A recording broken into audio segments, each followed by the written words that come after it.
Yes, I think I can start. Hey everyone, this is Nevin. I hope you're enjoying your day. So we are the first group, Group A. I'm gonna present our topic to you, but behind it, of course, I have my colleagues here, and thanks to them, we have this presentation. So, curriculum design and teacher motivation. We have some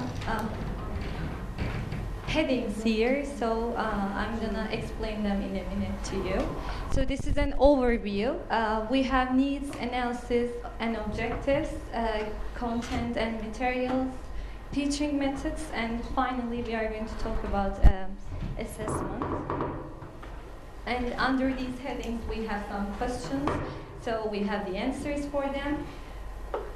The first question for needs analysis is, how should the teachers be involved in the needs analysis process? We said as teachers seems to know the students' needs, they should be involved in focus groups so they can talk about the current needs of students.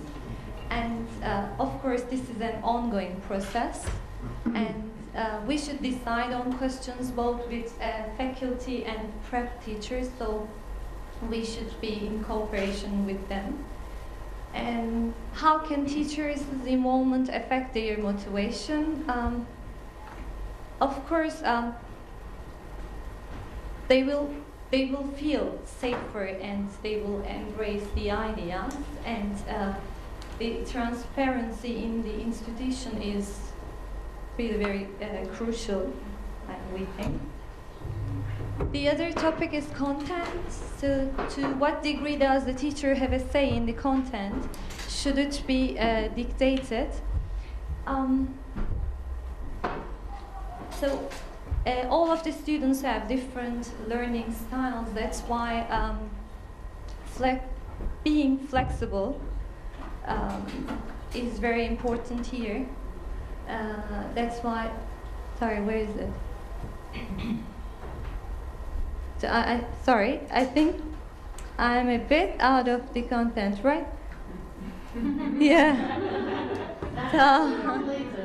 So I'm coming back to content. So, all right. So, I'm sorry.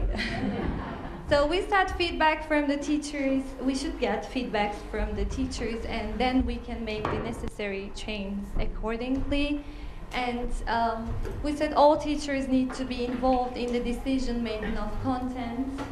And this is a discussion for us, actually. There was a discussion about this, but finally we said, especially the volunteers, because maybe not most of the students, or some of the teachers, maybe they won't prefer to be involved here. And we said we need to give the opportunity to the teachers to select what levels they'll be teaching and to make their instructional decisions themselves. And here is the other one. Do we have to be standard in terms of teaching methods? Yes. Here is flexibility. I think being flexible is important for me. That's why I just jumped to there. So, as I said, students have different learning styles. That's why being flexible is important here. But there was, I think for me, there was a confusion about this. Maybe you might come up with some different ideas. And the other one, how does the selection of a specific teaching method affect teachers' motivation? We thought that there should be a variety in teaching methods, and this will lead us to motivation. And finally, assessment part. Who should be involved in assessment? Of course, everyone should be a part of the assessment procedure. And should teachers be involved in the writing of the assessment component? Yes, of course, and especially informative assessment, we said. And how does being involved in assessment affect their motivation? Sure, positively, if they are given the opportunity to assess their own students. Do the test results affect teacher motivation? Beneficial washback when the feedback channels are open between the units. I think, again, cooperation is important here. And finally, we have some suggestions. FOCI should involve teachers in curriculum design, write-up of objectives and book selection process, seek feedback from faculty lecturers, enable teachers to be autonomous, give teachers the opportunity to give feedback on the syllabus, curriculum, and allow for communication between curriculum team, assessment team, and teachers. So this was the end of my relevant and irrelevant presentation. And this is a letter from a teacher to another teacher. I read a lot, so you can see it. How many minutes we have? And finally, we have a question. Does too much involvement lead to teacher motivation or teacher burnout? This is a question to you. Yeah. What do you think? Nothing, thank you. No? Okay. I think the word too much makes it seem negative. When you take out too much, there's involvement of anything makes people happy, I guess. It wouldn't lead to burnout. Too much of the focus, I think. Involvement on its own. But do you mean too much involvement? Is it dictated to the teacher? I think this is what I think. Involving them in each step. While Dictating them to be involved. Is it obligatory? Actually, this is not dictating, right? Sharing everything together, asking for each decision, maybe at the decision point, you know.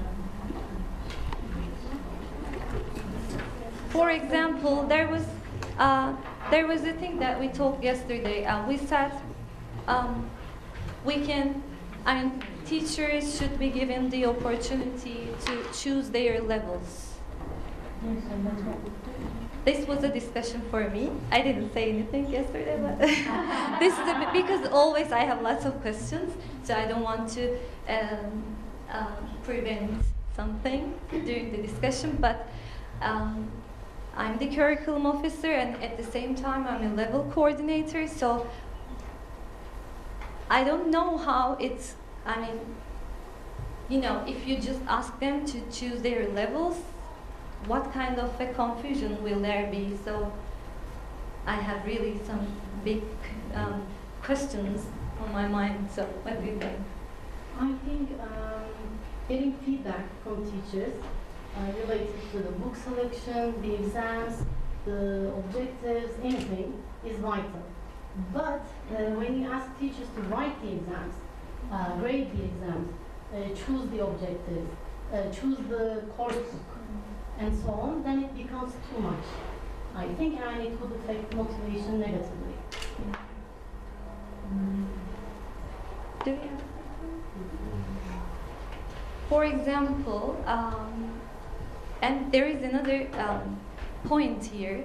You ask them about their ideas, about everything, and at the end, if you don't give them what they want, then they will be really unhappy about this. This is what I experience in my life. And sometimes people who are not involved in this process, for example, for example, curriculum design, if we ask everyone their opinion, after a while they may say, so why don't we have a curriculum coordinator then if we are doing all the work, you know, or if we are writing all the questions, then what does the testing unit do? So there should be a very, you know, a fine balance between how much we ask other members of other units to be involved in every single decision-making process, I guess. We usually talk about ownership of the learners, but I think it's also about the teachers. Teachers' ownership. When you don't involve them into the process, they just feel free to criticize. I mean, to the edge of it. But if they're involved, they feel that they have the voice to correct something. But of course, too much of everything is always dangerous. I think the key point here is it should be on a voluntary basis, right? So whoever wants to take part in it, they should. But if they don't want to, then they should know that they lose the right to criticize it. And then whatever comes in front of them, they should do it. I think whether in the system or not, I mean, if the teacher is criticizing something related to education, then the teacher needs to come up with a solution as well. But if there's criticism, so what's the solution? What do you suggest? They should be together. Constructive criticism. Exactly. Create more productivity. I agree with all of you. You agree. Okay. Any other suggestions or ideas? If not, I can just run.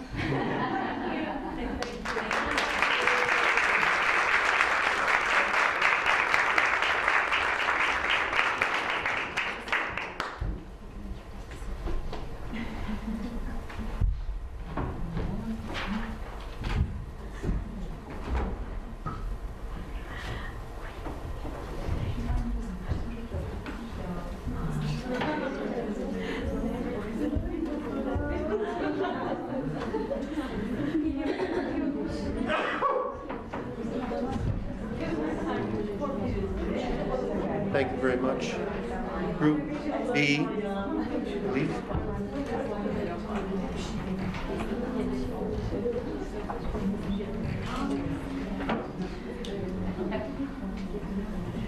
Okay, welcome to our presentation. First of all, I'd like to thank you all because you've been here for 2 days and you've done a great job. And also I'd like to thank my group because yesterday it was very active and today we hope you'll like our presentation.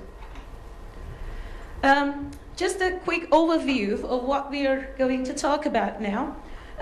Firstly, we're going to talk about teacher-learner interaction aspect of curriculum design and learner motivation. And then we're going to talk about involvement, ownership, empowerment, autonomy, projects, and teamwork.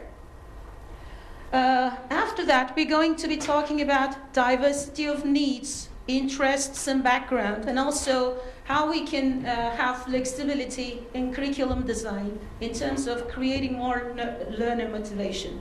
And lastly, unfortunately, we need to talk about assessment bit. I say unfortunately because as FOCI TEPE learners, assessment is always one of our big concerns. As FOCI TEPE learners, we demand constructive feedback from you, our teachers, in your instructional component of the curriculum. We really need your positive feedback in order to navigate in our studies. And also, we need to have some needs analysis. We need to be asked what we need and want at the beginning, during the academic year, and also at the end of the academic year. In order to, of course, lead the way for our new coming students, peer students, let's say.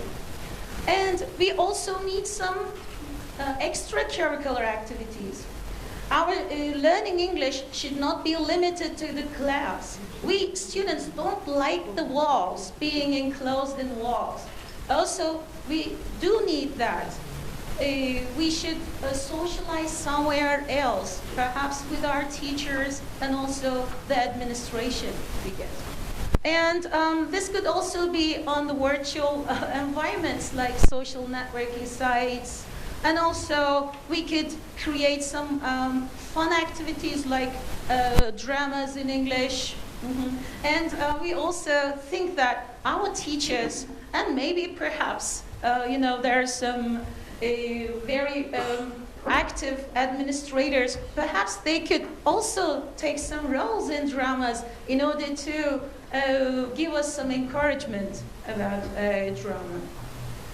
And also, we think teacher-learner interactional expectations survey could be made at the beginning of the academic year. By interactional expectations, we mean, what we mean is, how do I want to interact with my teacher? Is it always taking turns? Or should I initiate interactions sometimes in the class?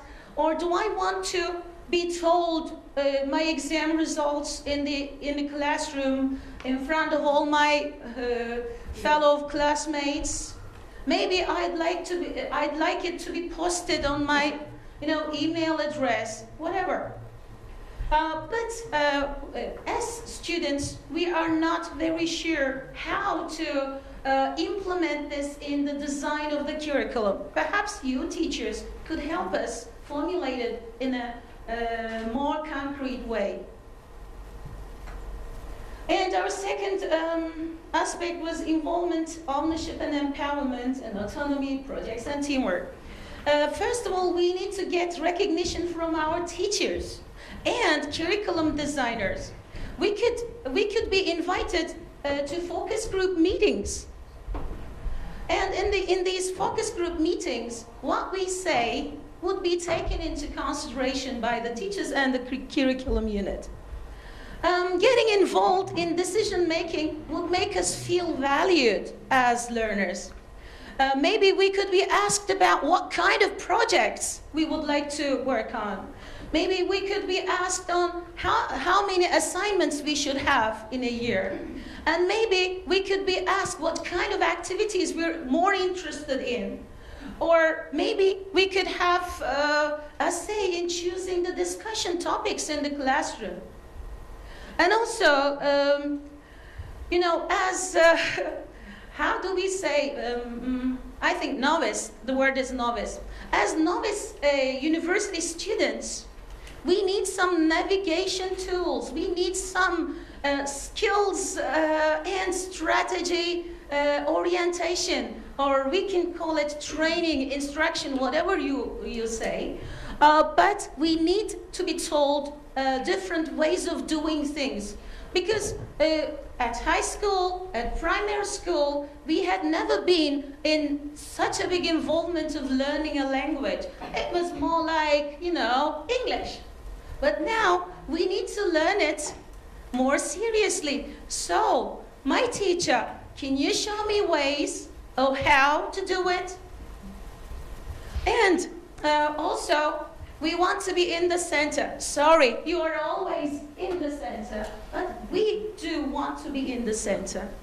So please, can you make us in the center of the activities? We don't want always our teachers talking, and we are sitting and listening. Please make us talk. We need more learner-centered activities, but I don't know how. Please help us in order to get involved in what we're doing. And of course, at the beginning of the lessons, units, terms, academic year, we need to be made aware of our goals.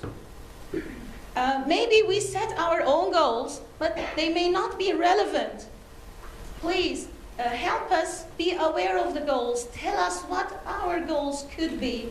Maybe you could open us other doors that we are not aware of.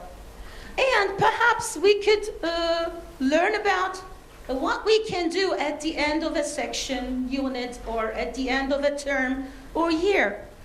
And also, I need to know what my partner, group work member thinks about my work. Please, please, let me evaluate my partner. Let my partner evaluate me. And we do group work, we do pair work. And why don't we talk about how we managed the group work, how we didn't manage the group work, how differently could we do it another time when a similar task comes? I guess it could help us.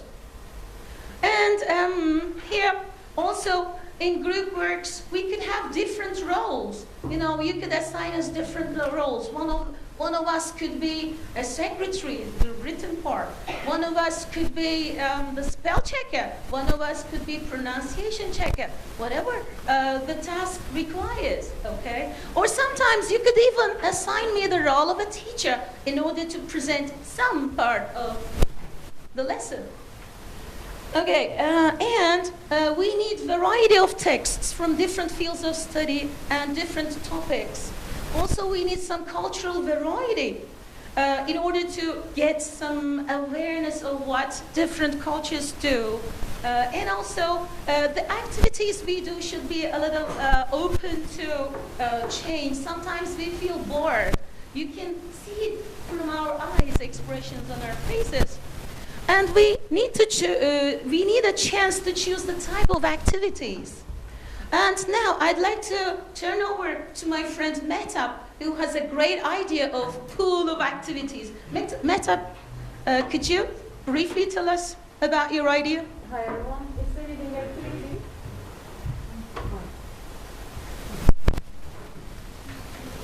Hi again. It's a reading activity we use in our institution, Istanbul Şehir University. Actually, it's quite new and we just use it in our advanced classes so far. It's called independent reading activity.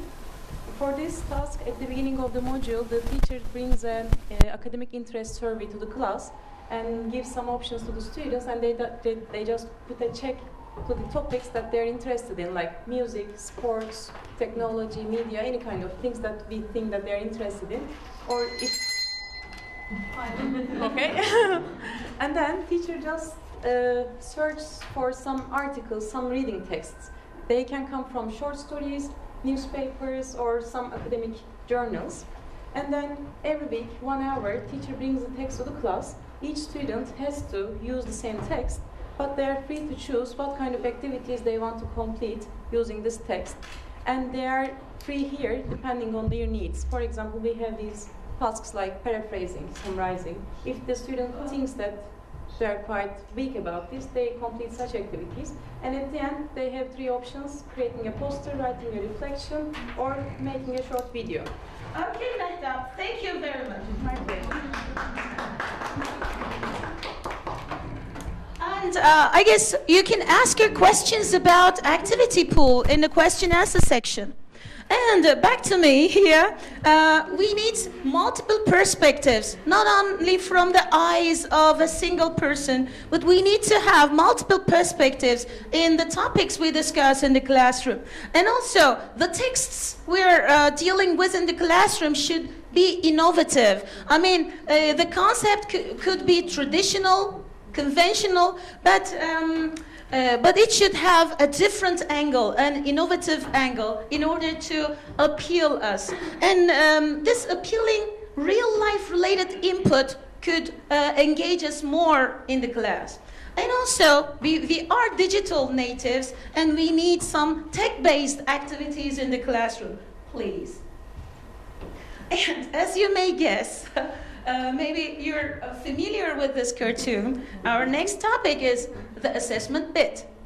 And a variety of assessment tools catering for our individual differences, including these tools could be tech tools, portfolios, or any other kinds of tools.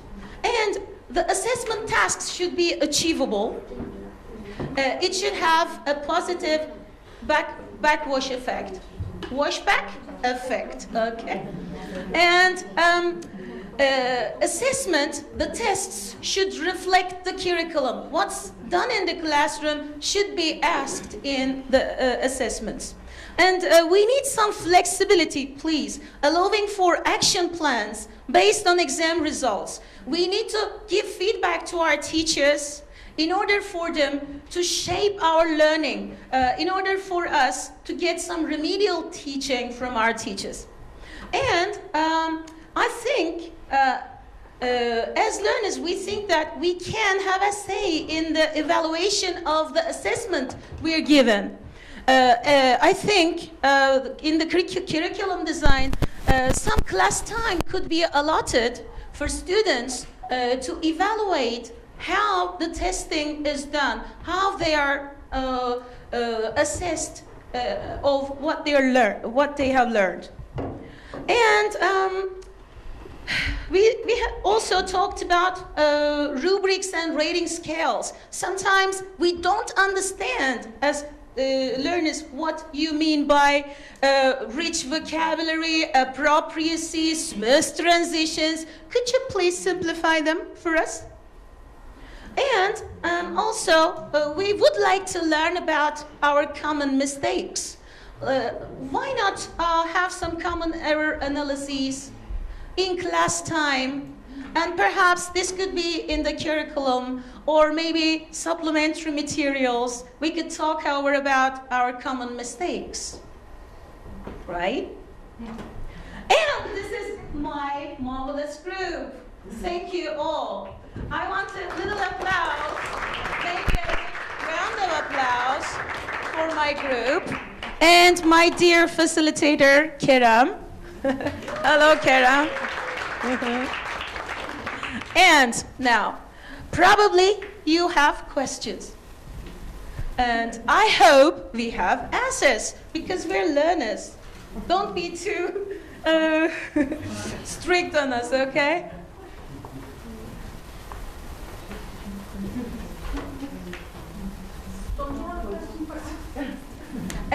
I have many questions because you are my dear teachers.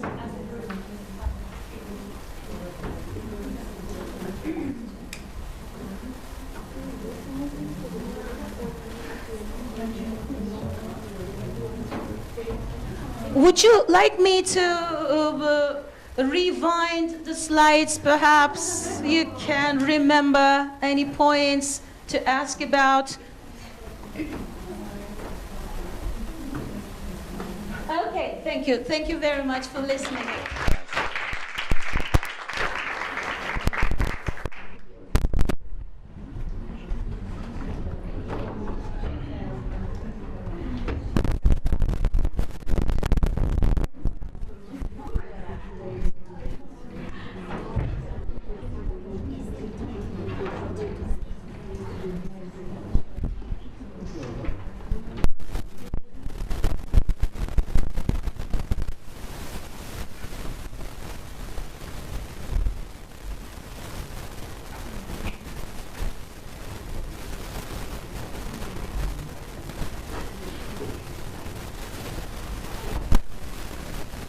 Hello everyone, I'm Ece from Group C.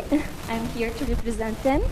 And our topic was implementation of the curriculum and how it can have a positive effect actually on teachers' motivation.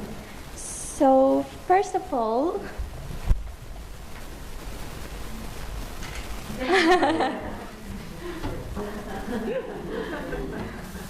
I want to make you smile at the very beginning because we know you are tired already. Could you please read it? Some people can. Yeah, of course. I know the kids don't like you and pick on you, but you have to go to school. You are the teacher.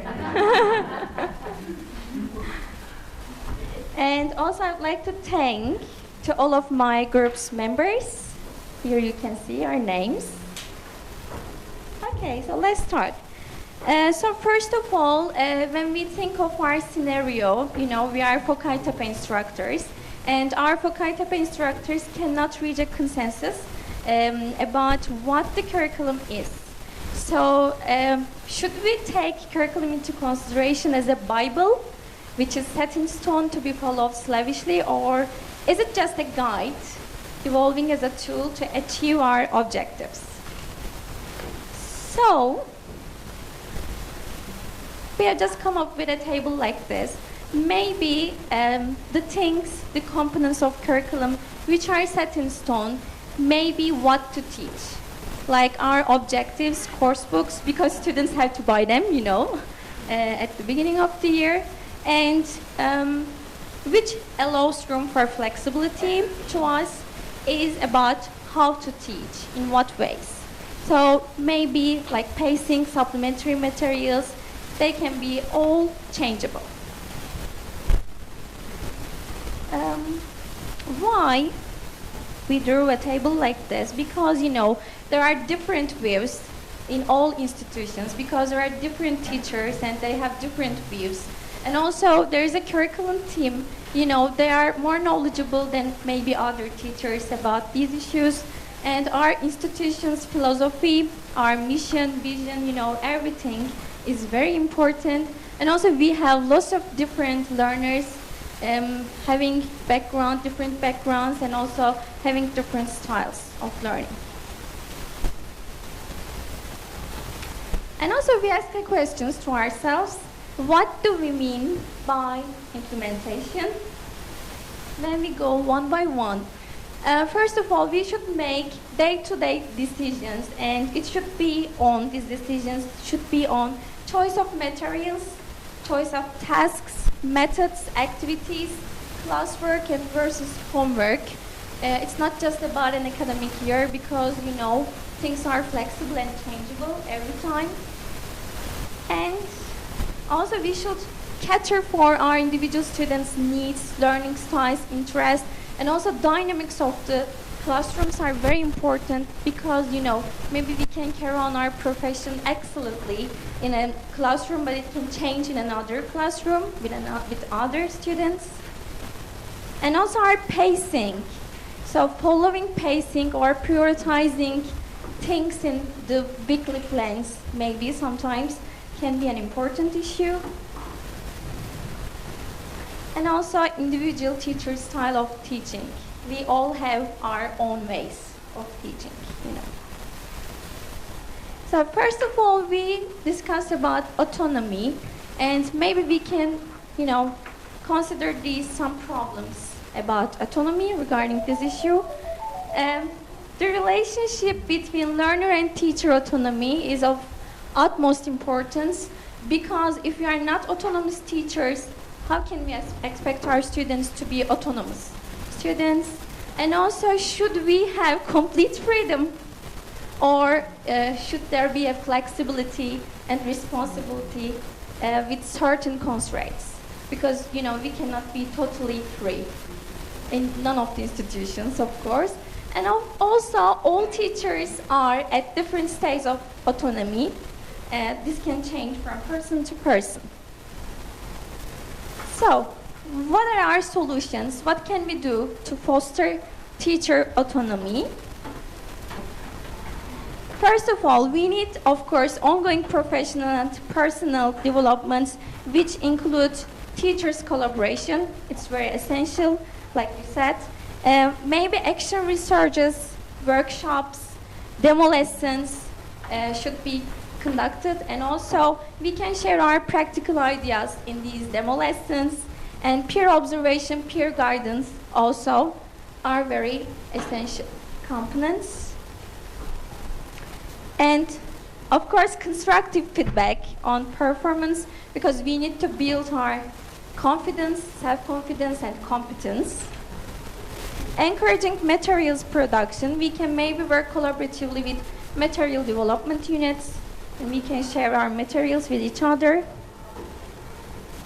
And opportunity to make choices, again, of course, in a limited way, because we have thought maybe we can make choices about maybe courses we want to take, time or pacing, but again in a limited way, because it is not possible to meet everybody's expectations. And also openness to feedback here. Actually, we have thought of the institution's willingness and openness to get feedback. Or, institutions should let individuals, let teachers be autonomous. Sometimes we have to make mistakes to learn from our mistakes, And circulation of responsibilities. Actually here, we have thought of other instructors. We think everything should know what it is like to work in a unit. It can be a curriculum unit, testing unit, but with these circulation of responsibilities, I think we can make sure that everybody understands or everybody has an impression of what duties are like. And another subtitle, of course, teacher involvement, a sense of ownership, belonging, and empowerment. We should firstly get feedback on textbook to inform future choices. We should get feedback from all stakeholders, actually, from the lecturers at faculties, from other instructors, and also students, of course. And if we hold purposeful meetings, focus groups, and if we can work as a team, as teachers, then maybe we can feel that we are a part of decision-making process, like every group said beforehand. And teachers should have a say on students' performance. For example, in our institution, we say this is classroom performance grade. Sometimes they can be classroom participation, I guess. So maybe the percentage should increase. And flexibility of implementation, again, like we said, it's a little limited. But if we have some choices, if we have some opportunities, it will be better for our motivation. And also appreciation and recognition. We have talked about certificates and social activities, other, co or extracurricular activities that can be done, like conversation clubs, movie clubs, because teacher-student interaction is very essential for promoting this long-term success about these issues. So teacher-student interaction is also very important. And also it is included in here because most of the subtitles overlap each other. They are somehow connected to each other. Here, like we mentioned, whole community involved in continuous learning process. Again, we are thinking of all stakeholders. We should feel that we belong to an institution and we are doing something together. We do our best, but as a team. And like I said, communication, collaboration between all stakeholders. And also our approach is very important. It should be non-judgmental, safe, secure, and transparent. This transparency is available for all the units, even for administration. The transparency of workflow, the transparency of administrators and units, job descriptions, everything is included. And teaching approach, student versus teacher-centered. Of course, as you mentioned, student-centered approach is our preference. And having a sense of belonging is really important when we value everybody, from novice teachers to experienced teachers, and having some co and extracurricular activities. Yeah, they will just make sure that we have a sense of belonging and ownership. And also common understanding of curriculum. This is really important because except for the curriculum team, other teachers may have some difficulties in understanding terminology and they may be lost sometimes. So we should be sure that we walk on the same path. Yeah, we got on different shoes, but we should walk on the same path. And also course book materials, task types.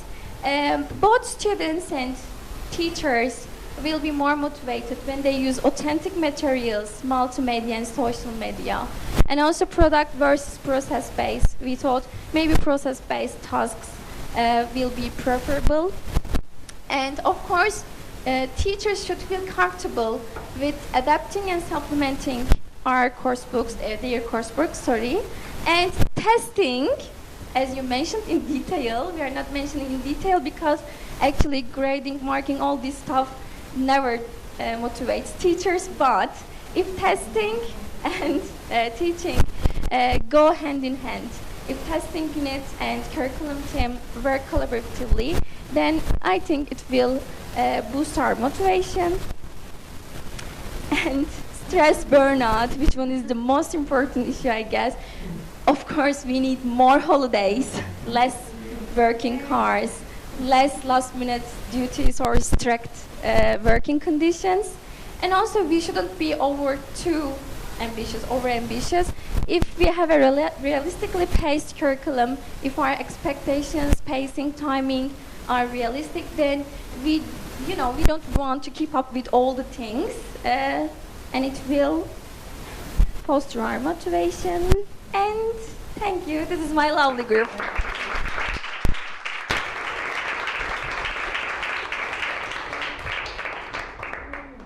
So, if you have any questions, you can ask, or I can ask you a question. Actually, in our brochures, we saw a question: is what motivates students the same what teacher motivates? Maybe we can ask this question to you. Overlaps in some aspects, but not always the same. We talked about pay a lot. We teach one motivating factor for teachers. Not everything is all about pay, but pay is a motivating factor not for students. Yeah. But apart from that, that flexibility, that being autonomous, being appreciated and recognized, contributes to motivation of both the teachers and the learners. You mentioned that process-based assessment or tasks would foster teachers' motivation, but that does not happen in the case. I mean, that's not the case with my colleagues in my institution, for example, for process-based things that have more effort. I mean, correcting the students' paper, a kind of process cycle. So they're not happy with that. I mean, they are not motivated. What would you recommend? Actually, the opposite is available for our institution because, when we give them an assignment or homework and when they do it for 4 weeks or 5 weeks, actually our burden also lessens. This is our thought. Because, we give continuous feedback and they just try to do their best, and we see that they learn best. Teachers become more. Yeah, they are really glad. Maybe, I don't know, maybe hours are not happening with the workload. I mean, maybe it depends. It depends on the dynamics, I guess. Orientation is perhaps better in my institution. Okay. So, for example, our faculty is focusing. Our faculty instructors are focusing on product-based tasks because they have limited time and they have, less teaching hours. But our instructors at prep class, they are really pleased, with process-based tasks. Maybe it depends on the institution or dynamics among colleagues. I don't know. Thank you. I have a comment about that actually. We also have a similar system, and what I have been experiencing is, for example, in one draft, teachers can just give feedback on the content and organization, and then the next draft will be far better, and then the grammar mistakes and the vocabulary problems can be corrected. So that somehow lessens the workload. Yeah. And because it will make more sense to students too, because if there's a part where there are many grammar and language and vocabulary problems, which is totally irrelevant, it will go away in any ways, right? So it is better in that sense. And another suggestion maybe, like if you make that a part of your assessment and omit some other exams, maybe it can. And that's what we do. Yeah. Okay, thank you. Thank you.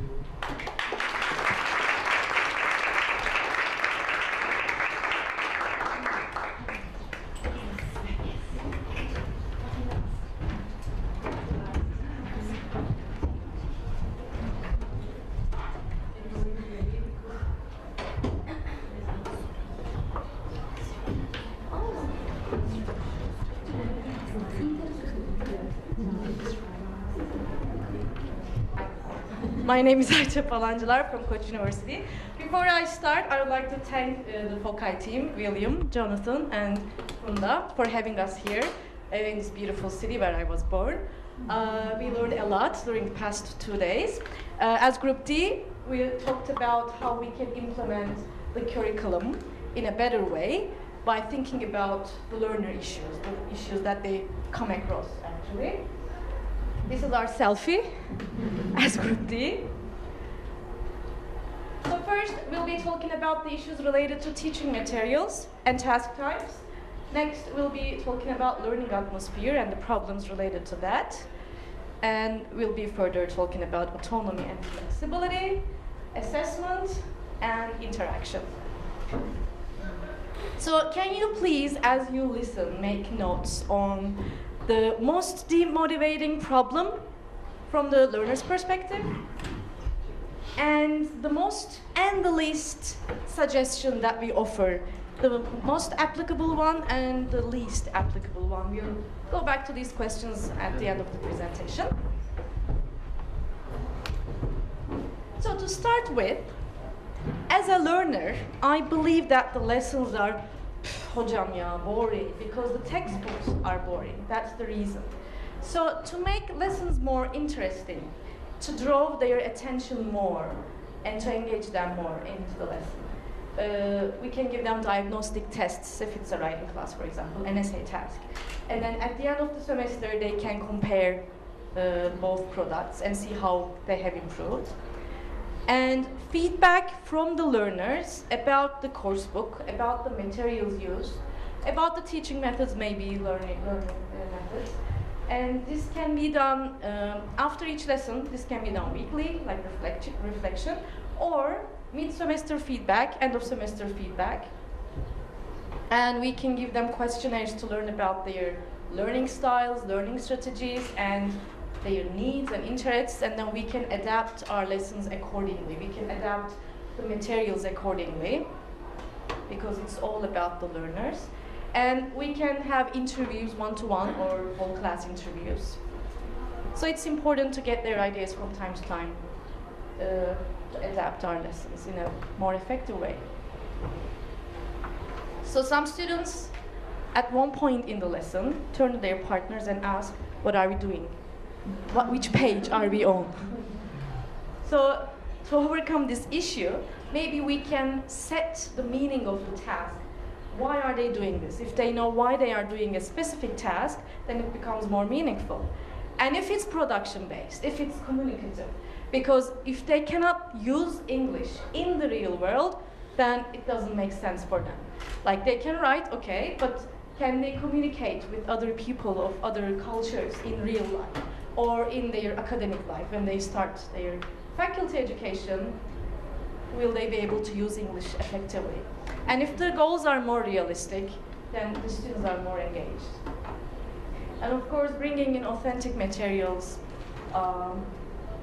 new stories, TED Talks. They are really interested in listening to TED Talks. And these, of course, should be recent materials, up to date. Another issue, another problem that students might be facing with. So, yes, they are studying English, but if that's a medicine student, he doesn't know about the medical terminology. When he starts studying in his faculty, he might feel stressed and demotivated because of that. So we can offer them courses based on their department, where they learn about the methodology, terminology, maybe 2 hours a week.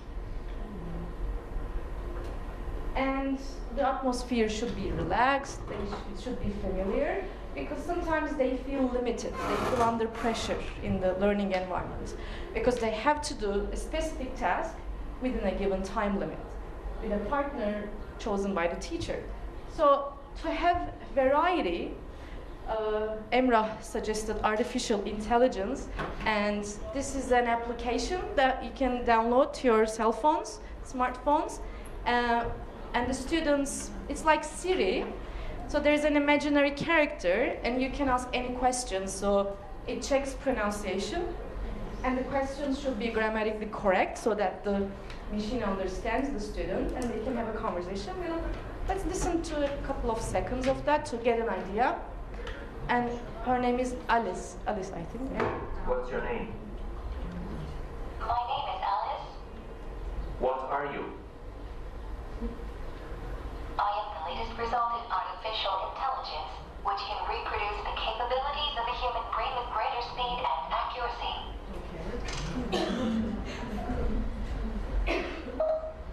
How intelligent are you?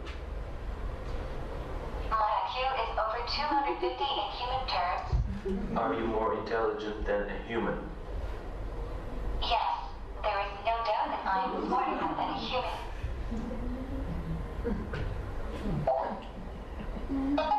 Will technology replace teachers? Who knows? Maybe someday technology will replace teacher. Maybe not. Technology are mysterious to me. It does not.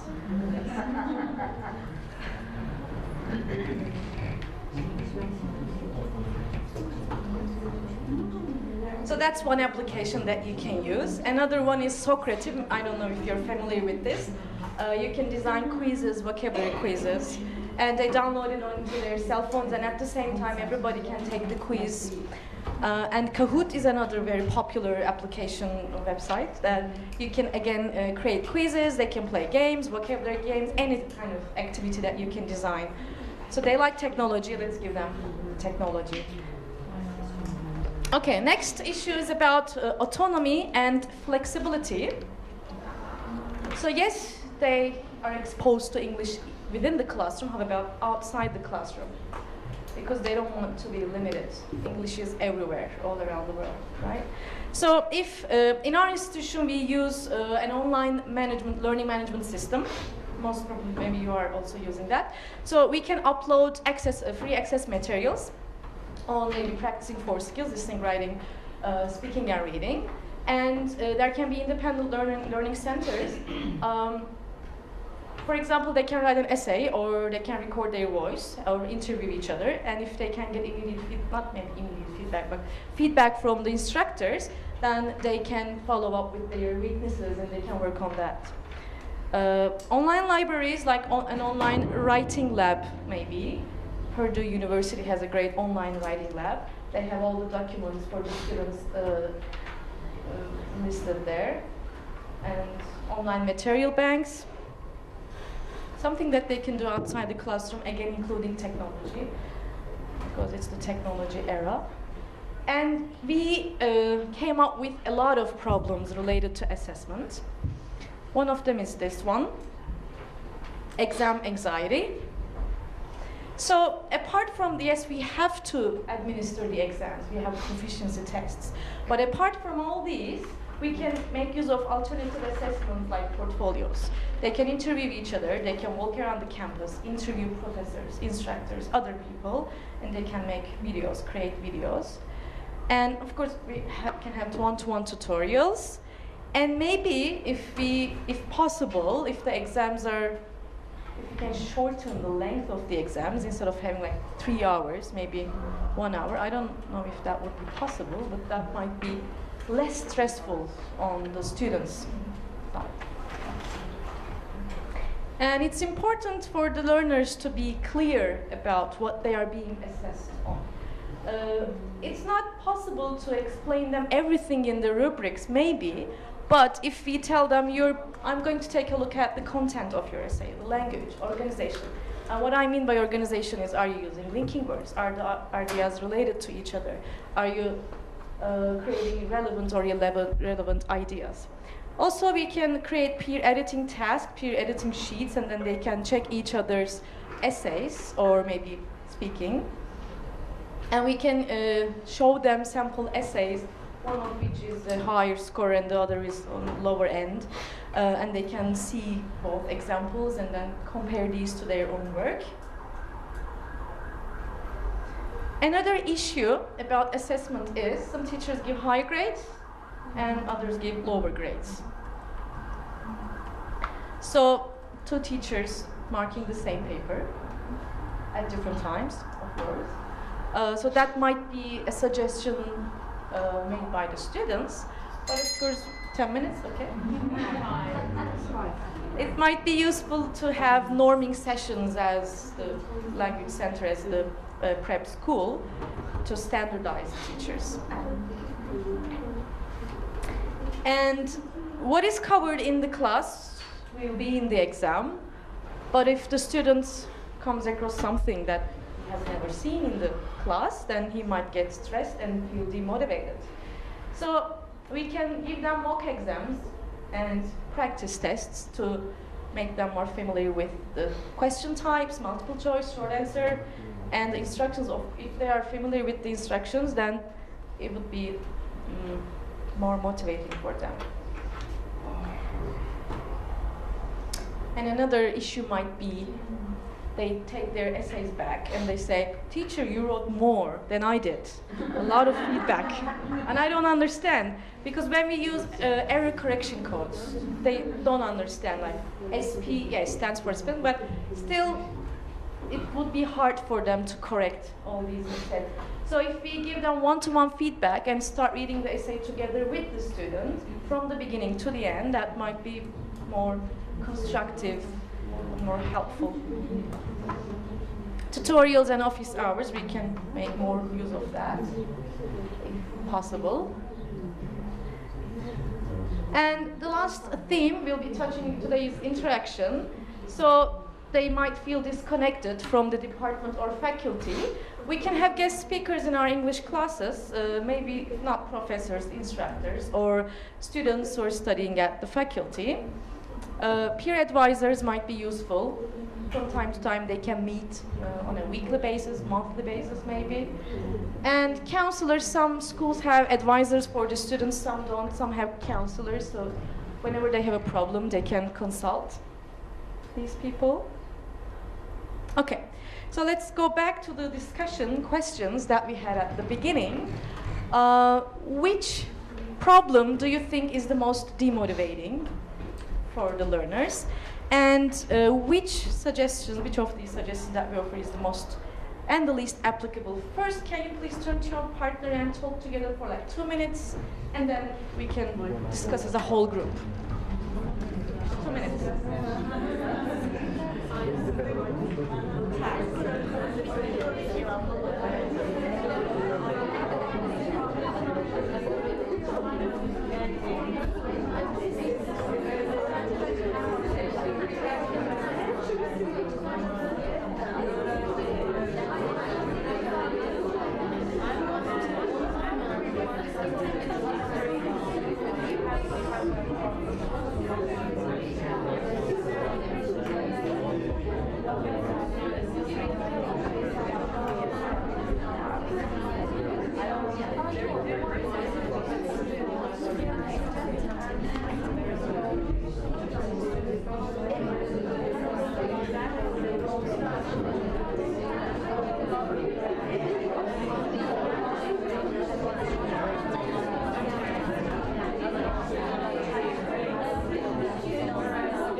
End of discussion. All right, so let's talk about the first one. Which one do you think is the most demotivating? Which problem and why?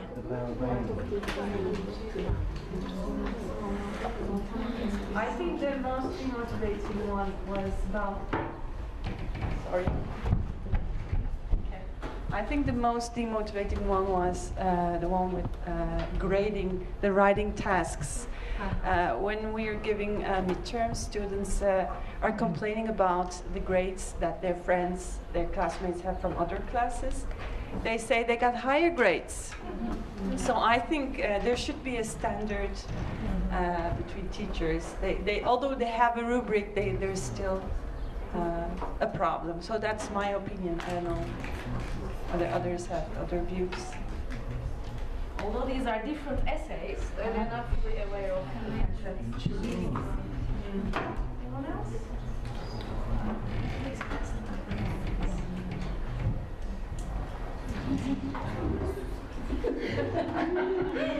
It's short only. Another one, I think, another source of demotivation is when students don't know why they are learning something. When we don't explain them the reason why they're learning something, and when we don't provide them with meaningful, like real life activities. For example, why would somebody learn present perfect? I mean, if you start teaching present perfect, Something that still has a for example, to talk about your experiences, but I mean, I'm not talking about telling students this, but when you provide students with an activity in which the student has to use the structure in a natural way, I think that can motivate our students. That's all. How about, I would like to add to that. Well, actually, I'd like to thank you because you used loop input. At the beginning, you gave us these two questions to answer, which was for us an aim, a purpose to listen to this session really carefully. And it was a great loop, really. And I agree with my colleague that we need to create an awareness of why we do things in the classroom. For example, as Azra's example was present perfect. For example, we could just say, hey, after learning this, you will be able to boast what you have done, about what you have done so far, and even this would motivate students to learn present perfect. I have been to 10 cities in my country. This could be an end matter for the student, and this could easily be done in the class. Especially when this tense doesn't exist in Turkish, they think there's no sense in learning present perfect tense, and it's difficult for them to grasp what that really means. Okay, how about the suggestions that we offered? Which one do you think is the easiest to apply in our classrooms, and which one is the least applicable?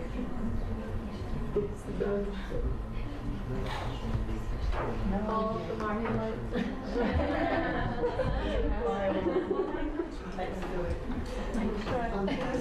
Well, I'm just a group member, so to see. Yeah, if you ask me, all of them seem to be really perfect, right? But as a takeaway, I particularly like the idea of artificial intelligence to extend speaking practice outside of the classroom. Yeah. And I'm pretty sure it's going to capture the motivation. I'd like to thank him. So it's a great idea. And so maybe you would like to ask for someone else in order to have a little bit more objective.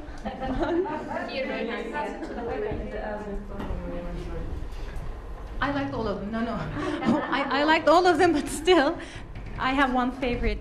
It's the part where I think it's linked to the first question anyways. I think the students really feel that they are not part of a university until they become a department student. And then the reason why I thought maybe we should invite professors to the classroom, or we should take our students when they're at a certain level, say, meet their department teachers and talk with the students who are already studying at their department, so that they know that they are part of the system, and also they see, linked to Azra's point, they see why they are studying at preparatory school. So they say, oh, okay, I have to learn English so that I can understand what the lecturer is talking about. So that's why I liked that suggestion most, but there wasn't a least applicable one, I thought. I thought all of them were applicable. Thank you. Anybody else? So that brings us to the end of our presentation, but I would like to any other further questions that you might have. Any further questions? All right. Thank you so much. Have a good afternoon.